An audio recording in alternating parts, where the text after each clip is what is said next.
و موضوع دیگه ای که من اینجا میخوام به شما بگم بحث نامگذاری متغیر هاست. خب منظورم چیه؟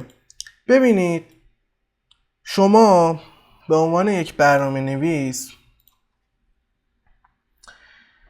باید بدونید که نامگذاری متغیرها یک سری قوانینی داره. شما برای نامگذاری متغیرها میتونید از حروف الفبا A تا Z چه بزرگ چه کوچیک استفاده کنید، همچنین اعداد 0 تا 9 و آندرلاین.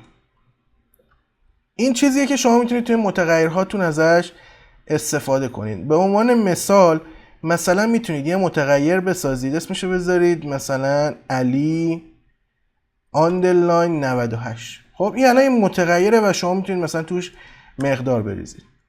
خب میبینید که پایتون هم اوکیه و چیزی رو هایلایت نکرد برای ما، قرمز نکرد، چیزی هم خطا نگرفت.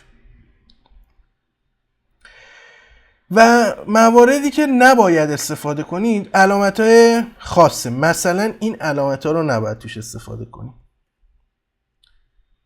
خب یعنی علامت کاراکترهایی که مثل علامت تعجب، هشتگ، دلار، ریمایندر، کارت، اند، استار، پرانتز ها، اینا توی نام متغیر نباید استفاده بشن. این نکته رو مد نظر داشته باشید.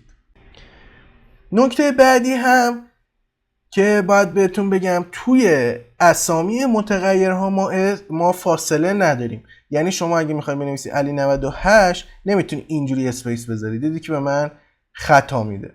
و به جای اسپیس معمولا کاری که میکنیم ما اینه که یک آندرلاین میذاریم. یا مدل‌های مختلفی از نامگذاری داریم. مثلا اگه یه اسم بزرگ باشه، مثلا بخوایم بنویسیم محمد فولادی و اسپیس نمیتونیم استفاده کنیم دیگه، میتونیم اینجوری بنویسیمش محمد فولادی. خب یعنی اول اسمایی که اول کلماتی که توی نام متغیرمون هست رو بزرگ می‌نویسیم. همین این به این میگن پاسکال کیس به این نوع نوشتن میگن و این کاراکتر اول رو هم تو مدل پاسکال ما بزرگ می‌نویسیم. موضوع دیگه مثلا اگه دوباره بخوایم اینو به یه شیوه دیگه بنویسیم، شما میتونید اینجوری نامگذاری کنید محمد فولادی. خب این هم یه جوره، یعنی تمام متغیرهاتون رو با اسم کوچیک شروع کنید، بعد اگه کلمه در ادامه اومد یا مثلا خواستید یه ویژگی راجع به متغیر بگید، کاراکتر اولش رو کپیتال بنویسید.